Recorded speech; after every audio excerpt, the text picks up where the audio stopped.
Nous sommes de retour pour la deuxième partie de notre émission. Mes trois invités sont restés avec moi. Merci, messieurs, dames. L'un s'appelle Joseph Boakai. Il est le vice-président du Libéria et l'autre George Weah, ancien footballeur, sénateur élu du district de Monrovia. Les deux veulent succéder à Ellen Johnson Sirleaf. Mais qui sont-ils et quels sont leurs atouts pour remporter la présidentielle d'octobre 2017? Élément de réponse dans ce sujet de la rédaction signé Aminata Diak. Après avoir entendu vos cris et vu votre détresse, moi, Georges Mané Weah, je réponds à vos nombreux appels en déclarant devant vous et le Dieu Tout-Puissant que je serai candidat à la présidence de notre pays bien-aimé en 2017. Cette fois-ci, sera-t-elle la bonne? George Weah, 50 ans, a déjà été candidat à la présidentielle de 2005, battu par Ellen Johnson Sirleaf, un résultat qu'il avait contesté avant de renoncer à son recours. En 2011, il se représente en tant que candidat à la vice-présidence sur un ticket présidentiel sans succès. Pour les élections à venir, prévues en octobre 2017, l'ancien footballeur croit à ses chances. Ce qu'on peut dire entre-temps, c'est qu'il a quand même remporté des élections. Il a été élu sénateur en 2014 ou 2015 et du coup on peut penser qu'il a quand même une certaine légitimité. Reste à savoir maintenant dans quelle mesure il pourra convaincre l'opinion publique, sachant que Ellen Johnson Sirleaf se prévaut quand même d'un bilan relativement satisfaisant. Elle a su ramener la sécurité au Libéria, elle a relancé l'économie, même s'il reste encore beaucoup de défis à relever. Ensuite, reste à savoir quelle sera aussi la crédibilité internationale de George Weah, dont il faut dire qu'il est quand même présent sur la scène publique et politique du Libéria depuis quand même les années 90, du temps où il était déjà footballeur. Il menait un certain nombre d'actions qui illustraient son patriotisme. Il est présent dans le secteur humanitaire, il est présent bien évidemment dans le secteur sportif et culturel. Mais est-ce que cela suffira à le faire élire par ses concitoyens? Je pense que ce sera tout l'enjeu justement de cette élection présidentielle. Face à l'ancienne star du ballon rond, Joseph Boakai, l'actuel vice-président du Libéria, ce dernier a été désigné candidat du Parti de l'Unité au pouvoir. Ellen Johnson Sirleaf, la présidente sortante, ne pouvant pas se représenter pour un troisième mandat. Joseph Boakai, c'est un membre du Parti de l'Unité, effectivement, donc le parti au pouvoir. On sait qu'il est de toute façon le candidat d'Ellen Johnson Sirleaf. Il assure une certaine continuité.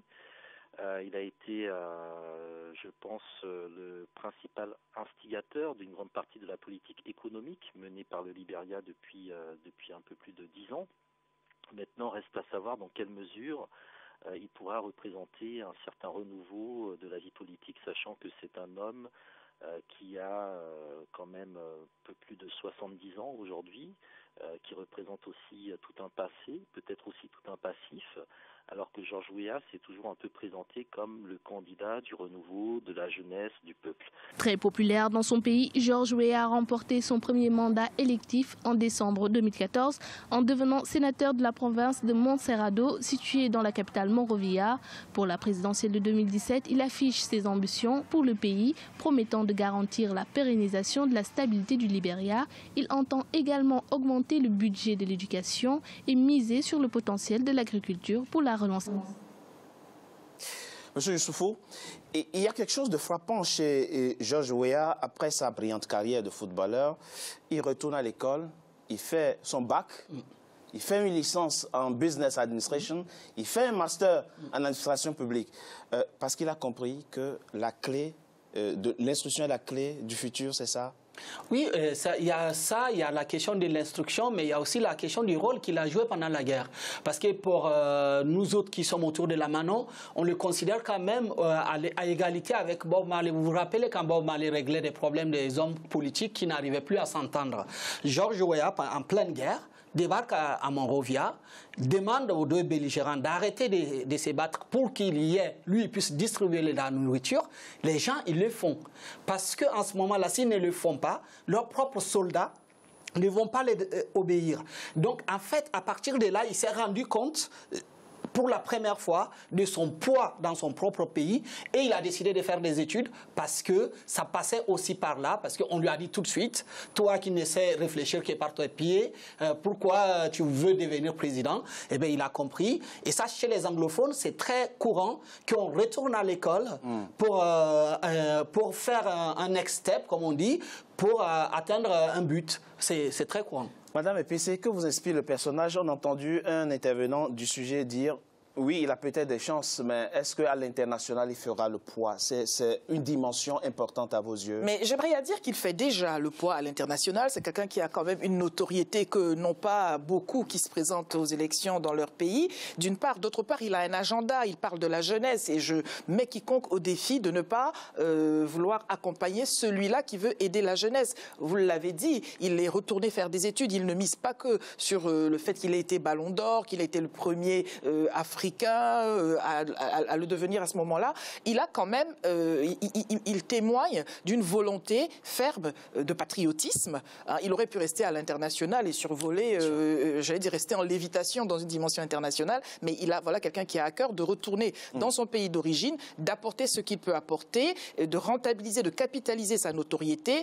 Je pense qu'il a tout pour lui et puis il n'a que 50 ans, donc il a quand même un dynamisme, toute une énergie à mettre au bénéfice de un dynamisme qui se voit, il échoue une fois, une deuxième fois, mais il ne lâche pas l'affaire, il persiste. Oui, mais ça c'est un côté anglo-saxon. Hein.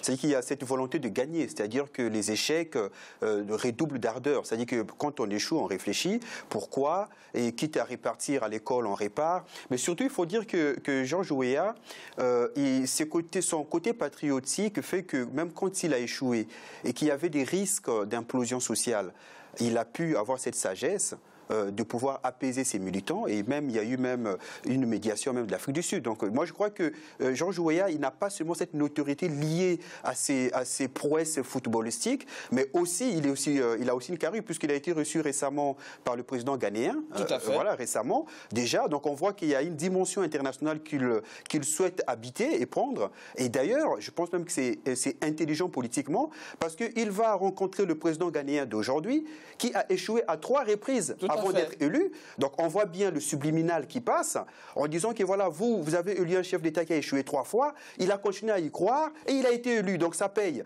Donc moi aussi j'ai échoué, j'y crois et j'ai raison. Et il n'y a pas que ça, il en profite pour dire je compte sur vous pour que vous puissiez peser sur la CEDEAO pour la transparence des élections. Donc on voit que là on a quelqu'un d'intelligent politiquement, quelqu'un de stratège et quelqu'un qui sait manœuvrer politiquement.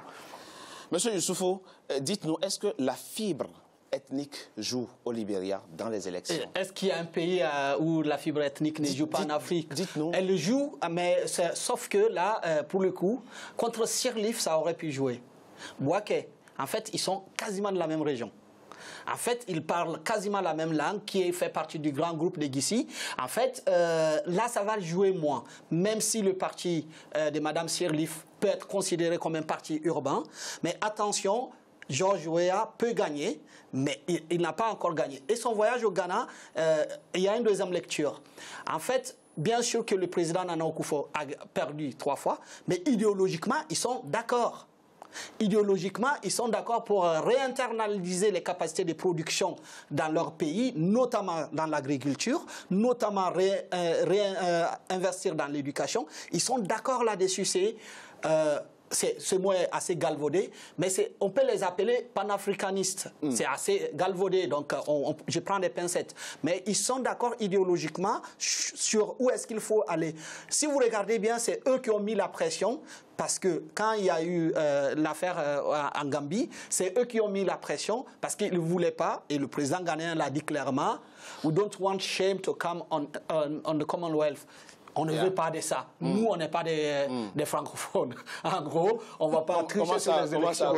Pourquoi faire des parallèles avec les francophones? Alors, j'aimerais rajouter tout de même que, sachant qu'on est dans une mouvance actuelle où tout le monde est féru d'alternance. Si c'est Joseph Boakai en tant que vice-président qui prend la suite, on aurait le sentiment que voilà, c'est encore Mme Sirleaf qui, on la soupçonnerait de vouloir, en tant que dame de fer, de vouloir continuer à tirer les fils comme une marionnettiste, alors que là, s'il y a quelqu'un d'autre, voilà, c'est l'alternance que tout le monde veut et tout le monde est content qu'il en soit ainsi. Madame Epessé, dites-nous, oui. Est-ce qu'il y a une culture politique anglophone qui nous différencie, qui les différencie fondamentalement des francophones? Mais je vais vous répondre, ça n'est pas que sur le registre de la culture politique. Oui, c'est deux états d'esprit. Oui, un état d'esprit anglo-saxon, un état d'esprit francophone, français, c'est deux états d'esprit. Et à partir de là, tout ce qui en découle, ma foi, se fait de deux manières différentes. Ils sont plus enclins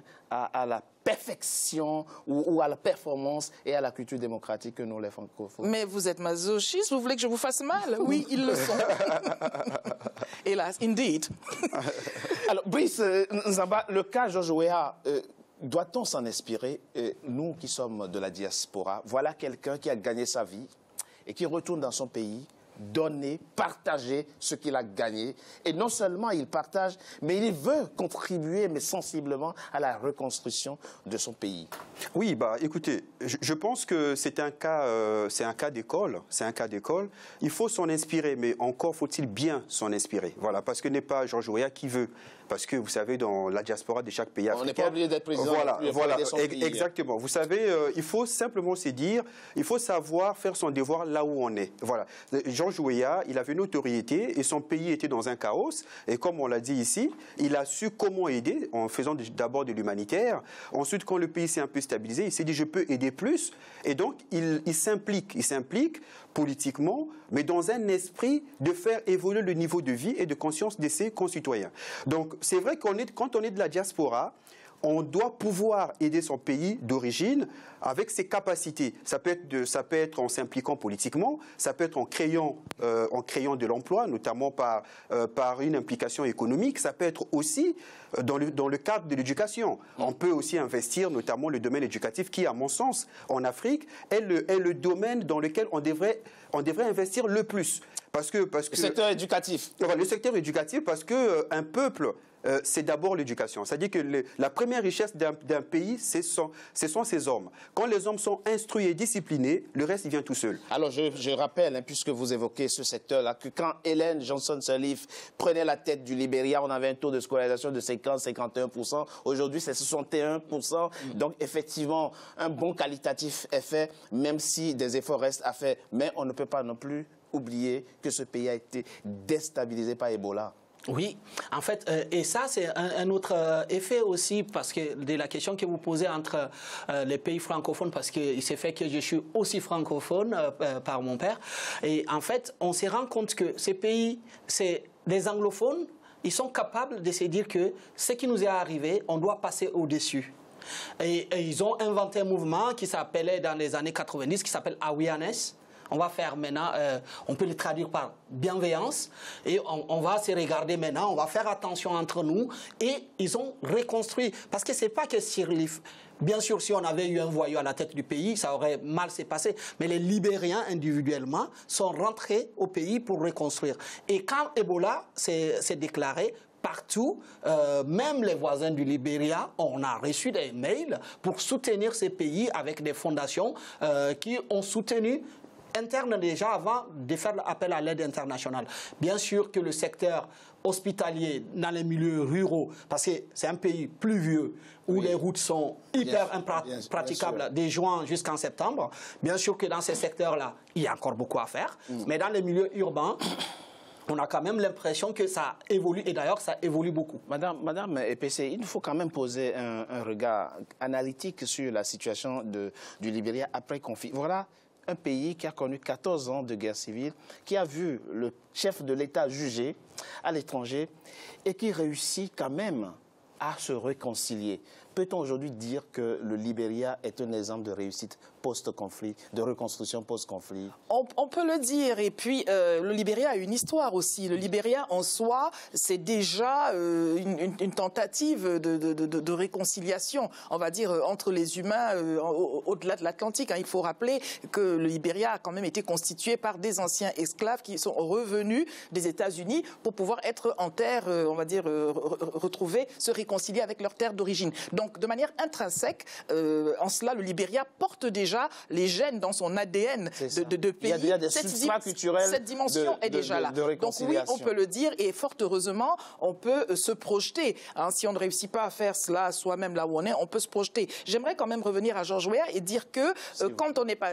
si on pourrait... Si ses détracteurs diraient il n'a pas fait de politique, il va faire... la politique, ça n'est pas du football. Mais la politique a ceci de commun avec le football qu'il y a un carnet d'adresses. Et quand on n'a pas au moins ce qu'avait Mme Johnson-Sirleaf, il a au moins pour lui un carnet d'adresses. Il peut prendre son téléphone et pouvoir appeler parce que quand on a un agenda comme le sien avec des projets pour la jeunesse, des projets pour son pays, il suffit d'appeler quelqu'un qui appelle quelqu'un pour que les choses se passent. Et cela, c'est utile aussi. Brice Nzamba, on le sait, Joseph Boakai a le soutien de la présidente sortante. Normalement, quand on a le soutien de quelqu'un, du président sortant, on bénéficie des moyens de l'État. Est-ce que là encore, une certaine culture anglophone pourrait faire que les âmes soient égales, les âmes de campagne électorale soient égales entre Boakai et Weah? Oui, mais il faut dire que tout est possible, mais il faut rester réaliste. Hein. C'est-à-dire que Boakai espère succéder au chef d'État actuel qui profite d'un bilan positif. Donc il y a déjà ces prestiges-là que lui, il peut profiter déjà de ces prestiges. Ça, c'est le premier point. Se prévaloir donc voilà, du bilan positif. Donc il y a ça, il pourrait mettre en avant en disant que j'étais vice-président. C'est sous notre présidence qu'on a fait faire un bond qualitatif au pays. Donc il pourrait déjà profiter de ça. Et puis de quelque manière, c'est vrai qu'il pourrait profiter aussi de l'appareil d'État, mais on revient encore à l'esprit anglo-saxon. C'est-à-dire que je pense que chez ceux qui ont cette culture anglo-saxonne, il y a toujours ces désirs d'aller vers... je ne dirais pas l'inconnu, c'est-à-dire que cette façon de vouloir commencer des nouvelles routes, des nouveaux sentiers. De nouvelles aventures. Voir de nouvelles aventures. C'est dire que oui, bon, là, elle a fait le travail, c'est vrai, mais on aimerait bien, Georges Weah, il a été persévérant, il y a toute une histoire qu'il a avec nous, et puis, il faut dire que la dernière fois, il avait fait quand même 40%, c'est pas rien. Et il est sénateur, c'est pas rien que d'être sénateur, c'est pas juste un illustre inconnu. Exactement, donc en plus, il est jeune, il a 50 ans, alors le Boakai, bon, sans préjuger de son âge, il a 72 ans, mais il a quand même 72 ans. Et ça, dans un pays qui est à majorité jeune, ça peut jouer. Donc tout dépend de la ligne de communication de Georges Weah. Ça va dépendre de sa ligne de communication, ça va dépendre de ses conseils, de ses slogans et de ses mots d'ordre politiques. Voilà. Ces mots d'ordre politiques, le Libéria, ce sont 11 370 km² où vivent 4 100 000 habitants. Le Libéria, c'est aussi 7% de taux de croissance. Le Libéria, c'est également 1 milliard de dettes annulées et c'est l'atteinte de l'initiative PPTE. Tout cela a été réalisé sous le règne d'Ellen Johnson-Sirleaf, mais les défis restent encore immenses. On en parle dans la troisième et dernière partie de notre émission après une courte pause. À tout de suite.